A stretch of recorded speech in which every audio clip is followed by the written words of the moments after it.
10 Wartime Monster Sightings. It's often said that war is hell, but what's hell without at least the occasional demon? Perhaps that's why some of the most plausibility-straining monster sightings in history have been set against the backdrop of a world gone mad with violence and death. The U-28 Sea Crocodile. During World War I, the British steamer Iberian was cruising off the coast of Ireland when it was attacked by the German submarine U-28, pictured above right. The Iberian tried to flee, but U-28 pursued, firing shells and torpedoes. After taking 2 direct hits, the Iberian tipped up and sank with her bow in the air. The sinking would be all but forgotten today if not for an article the U-28's captain, Baron von Forstner, wrote for a German newspaper in 1933. In the Baron's account, he stood on the submarine's conning tower and watched the steamer sink. About 25 seconds after it disappeared beneath the surface, there was a large explosion, possibly caused by the ship's boiler detonating. The blast threw a mysterious sea creature clear out of the water. The animal was about 20 meters, 65 feet, long and crocodile-like in shape, with pairs of strong front and hind legs adapted for swimming, and a long head that tapered towards the nose. According to the Baron, the creature was visible for about 10 to 15 seconds at a distance of about 150 to 100 meters, 500 to 300 feet, in bright sunshine. The Belgian zoologist Bernard Heuvelmans, who coined the term cryptozoology and produced an influential book on sea serpents, considered the U-28 sighting one of the 4 most reliable in history. The incident was especially interesting since the explosion flung the animal all the way out of the water, allowing the Baron to see its entire body. Based on his description, Heuvelmans speculated that the creature might have been a surviving species of Thalattosuchia, a genus of giant sea crocodiles from the time of the dinosaurs. Despite Heuvelmans' assessment, skeptics suggest that the Baron might have made up the whole story. According to his account, 7 other crew members witnessed the creature. Unfortunately, 6 died during the war, presumably when the U-28 was sunk in 1917. The most common story is that another sinking ship exploded, hurling a burning truck straight onto the submarine. The only surviving witness was the sub's cook, Robert Moss, who never wrote about the incident, leaving the story to rely on von Forstner's account alone. Additionally, the 61 survivors of the Iberian apparently didn't see the creature. In fairness, they might have been a little busy at the time. The Morbach monster. The German town of Wittlich is home to a strange legend, which might not be a legend at all, if US soldiers stationed in the area are to be believed. According to the story, a deserter from Napoleon's army found his way to the town, where he attacked and murdered a local farmer and his wife. However, before the farmer's wife drew her last breath, she cast a curse on the feral soldier, turning him into a monstrous wolf. Mad with rage, the creature rampaged through the countryside until a mob of townsfolk hunted it down and killed it.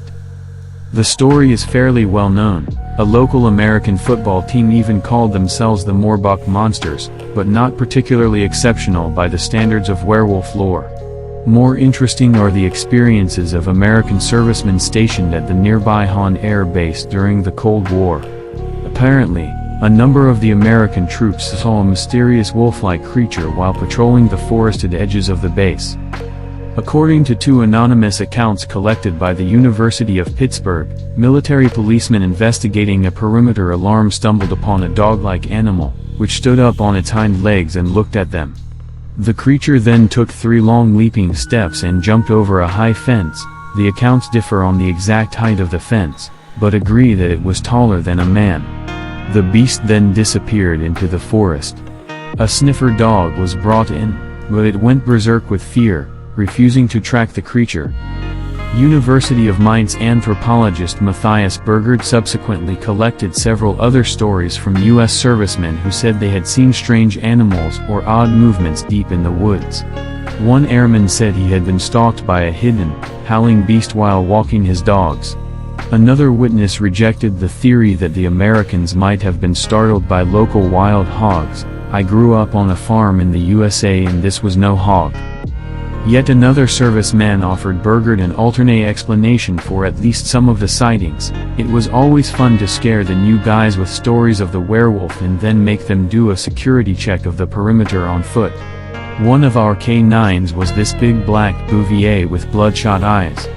We would always send the dog's handler to meet the new guys, the Hound of Mons. In 1919, a number of Oklahoman newspapers published a terrifying story about a Canadian World War I veteran named Captain F.J. Newhouse. According to Newhouse, Allied soldiers in the trenches at Mons had found themselves hunted by a terrifying beast. It all started in 1914, when Captain Yesks of the London Fusiliers took 4 soldiers out into no man's land on patrol. When they didn't return, their concerned comrades thought they might have been intercepted by the Germans. But days later, their dead bodies were found, just as they had been dragged down, with teeth marks at the throats. From that point, things only got worse. Terrible howls echoed across the landscape, and soldiers reported seeing strange movements beyond the barbed wire. Patrols into no man's land would be found horribly mauled, as if by some great beast. Then, just as suddenly as it had appeared, the creature seemed to disappear again. The mystery was only resolved when a German scientist named Gottlieb Hochmuller was killed in a Berlin riot at the end of the war. Apparently, Hochmuller's papers revealed a dastardly plot to transfer a madman's brain into a giant Siberian wolfhound, which was subsequently released into no man's land. This was part of a series of experiments which Hochmuller hoped would end the war in Germany's favor. How even a very crazy dog was supposed to resolve a world war remains unclear. Interestingly, Captain Newhouse seems to have been a real soldier, but otherwise the story falls apart quite quickly. For one thing, there is no record of a scientist named Gottlieb Hochmuller, and there was definitely no Captain Yesks in the London Fusiliers. Yesks is actually a rare name in England, although it's much more common in Canada and America, suggesting that F.J. Newhouse probably made the whole thing up. The Battle of Mons is also well known for the legend of the Angels of Mons, in which angelic beings, most commonly in the form of medieval bowmen, appeared to protect British soldiers. The legend started with a short story by the horror writer Arthur Machen, which appeared in the London Evening News in 1914. The story was written in the style of a newspaper report and wasn't adequately labeled as fiction, prompting many people to believe it was real. The story soon took on a life of its own, to the point that people refused to believe Machen had made it up. As Machen later wrote, the snowball of rumor that was then set rolling has been rolling ever since, growing bigger and bigger, till it is now swollen to a monstrous size. The Little Bigfoot. The British zoologist John Mackinnon achieved fame in the 1990s, when he helped discover 3 new mammals in Vietnam's remote Vu Quang Nature Reserve. But in his 1974 book In Search of the Red Ape, Mackinnon suggested that there might be an even more extraordinary creature hiding in the rainforests of Southeast Asia. According to Mackinnon, he was trekking through the Malaysian state of Sabah when I stopped dead, amazed at what I saw. I knelt down to examine the disturbing footprint in the earth, a print so much like a man's yet so definitely not a man's that my skin crept and I felt a strong desire to head home. The toes looked quite human, as did the shapely heel, but the sole was both too short and too broad to be that of a man, and the big toe was on the opposite side to what seemed to be the arch of the foot. Mackinnon's Malay boatman told him that the tracks belonged to the forest people or Batachet, but Mackinnon apparently preferred not to investigate further. I was uneasy when I found them, and I didn't want to follow them and find out what was at the end of the trail. I knew that no animal we knew about could make those tracks. Without deliberately avoiding the area, I realize I never went back to that place in the following months of my studies. Mackinnon's experience helped bring wider attention to the legend of the Batachet, the little Bigfoot that supposedly lurks in the jungles of Indochina and Borneo, which may help explain an unusual sighting reported in Craig P.J. Jorgensen's book Strange But True Stories of the Vietnam War. According to Jorgensen, 6 unnamed American soldiers were deep in the Vietnamese jungle when they spotted a strange, ape-like creature, around 150 centimeters, 5 feet, tall and covered in red hair, walking upright through a clearing. The soldiers speculated that it could be an orangutan, but then realized that there were no orangutans in Vietnam.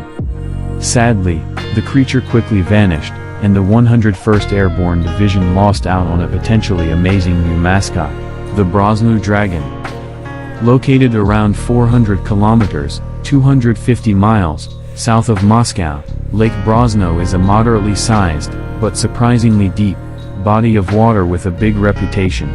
According to legend, a fearsome horde of Tatar horsemen were on their way to sack the city of Novgorod when they decided to stop for a nice rest by the lake.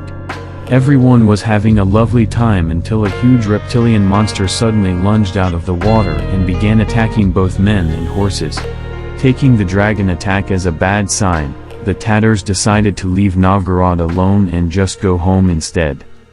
That's firmly in the realm of myth, but stories about a monster in Lake Brosno abound, essentially making Brosno Russia's equivalent of the Loch Ness Monster. In 2002, a Russian UFO group organized an expedition to take sonar readings of the lake, reporting a huge jelly-like mass lying just above the lakebed. Since this was Russia, they immediately lobbed an explosive device at it, prompting it to start rapidly rising to the surface. Fortunately, when the team looked into the water, there was nothing resembling a monster, thus sparing them the terrible fate of the Tatars. Some Soviet skeptics have suggested scientific scenarios supposedly solving the serpent sightings. For example, it's possible that hydrogen sulfide occasionally builds up at the bottom of the lake and rushes to the surface, creating an eruption of bubbles that might be mistaken for an underwater creature. Alternatively, a volcanic fracture at the bottom of the lake might eject similar gases. Or maybe some Brosno sightings are just wet elk swimming across the lake. However, even a very large elk surely couldn't have leaped from the water and swallowed a German plane hull, as Brosno is rumored to have done during World War II. The Congo snake. Colonel Remy van Leerde was a Belgian pilot who became well known for his heroic exploits during World War II. Among other feats, van Leerde escaped from a German prisoner of war camp and made it safely to Britain, where he became an ace in the Royal Air Force. But his famous monster sighting came years later, when he was returning from a mission in the Congo. According to van Leerde, he was flying over the jungle in a helicopter when he spotted a giant snake, very dark green with his belly white, which he estimated at 15 meters, 50 feet, in length. In van Leerde's account, the serpent reared up as though it wanted to attack the helicopter. Fortunately, the Belgian wasn't flying quite that close to the ground. He even managed to snap a picture of the beast, which is now well known in cryptozoological circles. Unfortunately, the picture is fairly blurry and doesn't provide anything to indicate the scale, so it can't be used as proof that the snake really was that enormous. Still, van Leerde stuck to his guns, insisting that the monster was a true giant and could easily have eaten up a man if it had wanted to. A Kraken. The Kraken is a squid-like Scandinavian sea monster. It is one of the best-known mythological creatures in the world, featuring in some of the most popular Hollywood releases of recent times. But the discovery of giant squid in the depths of the ocean has led some to speculate that there might be some truth in the occasional sighting of truly enormous cephalopods. One of the most dramatic Kraken encounters came during World War II, when a British trawler was moored off the Maldives. Crewman A.G. Starkey was standing on deck one evening when he spotted something in the water and shone his torch on it. As I gazed, fascinated, a circle of green light glowed in my area of illumination. This green unwinking orb, I suddenly realized, was an eye. The surface of the water undulated with some strange disturbance. Gradually, I realized that I was gazing almost point blank at a huge squid. So far, that's not totally implausible, but Starkey then claimed he walked the length of the ship, finding the squid's head and tentacles at opposite ends. That would have made the creature 53 meters, 175 feet, in length, more than 3 times as long as the largest giant squid ever recorded. Oddly, Starkey doesn't seem to have called anyone else to take a look at the terrifying monster lurking near the boat, leaving his story uncorroborated. The Mist. For all the elaborate dragon and werewolf sightings that doubtless bore soldiers the world over, sometimes the creepiest supernatural sightings leave plenty to the imagination. Take the case of Robert L. Pollock, a crew member on a C-130 cargo aircraft during the Vietnam War. In an interview with the Paranormalist, Pollock related a disturbing experience while flying just off the coast of South Vietnam. I noticed movement at the rear of the boxcar-sized empty cargo compartment. I looked and was stunned to see a whirling gray cloud forming at the rear right troop door. The mass was whirling clockwise. It completely filled in the entire rear of the aircraft within seconds. Naturally, Pollock assumed that there was a technical problem, but none could be found. Before long, the whole crew had joined Pollock, and they just continued to back away from the mass as it advanced toward the front of the aircraft. When Pollock placed his hand inside the mist, it simply vanished from sight. Then he and the plane's engineer decided to step inside the strange fog, finding that it completely blocked their vision, as if no light could penetrate it. But otherwise, the mist had no smell or taste and didn't interfere with breathing. Pollock said he couldn't even feel it. Luckily, the problem was solved when the mass began to go away the way it had appeared, only in reverse. When it got back to the place it had first started forming, it whirled counterclockwise and then just disappeared into nothing. Sensibly, Pollock and the other crew members decided to just pretend the incident had never happened and didn't discuss it further. Russia's Bigfoot. Not content with their own Loch Ness, the Russians also have their own Bigfoot-like creature. Known as the Almas, these short, ape-like men supposedly inhabit Central Asia's rugged Pamir Mountains. One of the most famous Alma sightings came in 1925, when General Mikhail Topielski was hunting pockets of anti-Soviet resistance holding out in the area. While interrogating a captured guerrilla, Topielski was told that the rebels had supposedly been attacked by strange creatures in a nearby cave. Intrigued, Topielski decided to investigate and soon found an unusual dead body. Anthropologist Myra Shackley described it in her book Still Living. The body belonged to a male creature 165 to 170 centimeters, 5'5", tall, elderly or even old, judging by the grayish color of the hair in several places. The chest was covered with brownish hair and the belly with grayish hair. In general the hair was very thick, without any underfur. There was least hair on the buttocks, from which fact our doctor deduced that the creature sat like a human being. There was most hair on the hips. The knees were completely bare of hair and had callus growths on them. The whole foot including the sole was quite hairless and was covered by hard brown skin. The hair got thinner near the hand, and the palms had none at all but only callous skin. The color of the face was dark, and the creature had neither beard nor mustache. Unfortunately, Topielski apparently didn't have a camera and decided not to skin the corpse as he had initially planned. Instead, he ordered his men to bury it, casually destroying the only evidence that his story wasn't completely made up. But if the Russian Bigfoot does exist, at least we can say he doesn't have a mustache. Masculine scarecrow monster. With all the media reports of supposed wartime monster sightings, it's no surprise that some slightly over-enthusiastic officers have tried to make their own happen. The most famous case probably occurred in the Philippines during the 1950s. Colonel Edward Lansdale was an American Air Force officer and intelligence operative who masterminded various PSYOPs campaigns against the communist insurgents in the country. At one point, that apparently involved faking a vampire attack. According to Lansdale's memoirs, a hook squadron was dug in on a hill, and local troops had been unable to dislodge them. So Lansdale decided to play on local superstitions involving a shape-shifting vampire known as an Aswang. The Psy-War squad set up an ambush along a trail used by the hooks. When a hook patrol came along the trail, the ambushers silently snatched the last man of the patrol.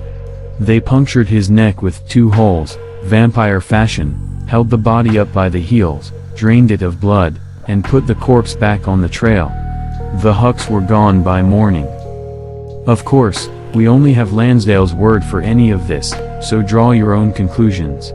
An even more unlikely fake monster story comes from World War II, when the British recruited a stage magician named Jasper Maskelyne, pictured above on the far right, to bamboozle the Germans with elaborate camouflage and deceptions.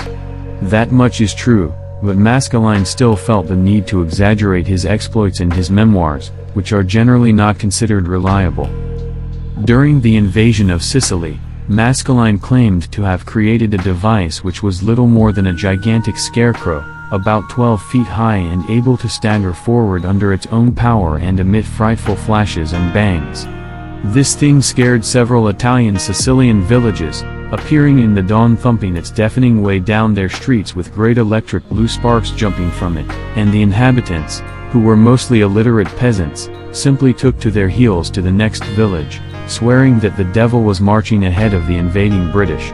In both cases, cunning Western intelligence officers pulled off amazing scams, although whether they fooled illiterate locals or the literate book-buying public remains up for debate.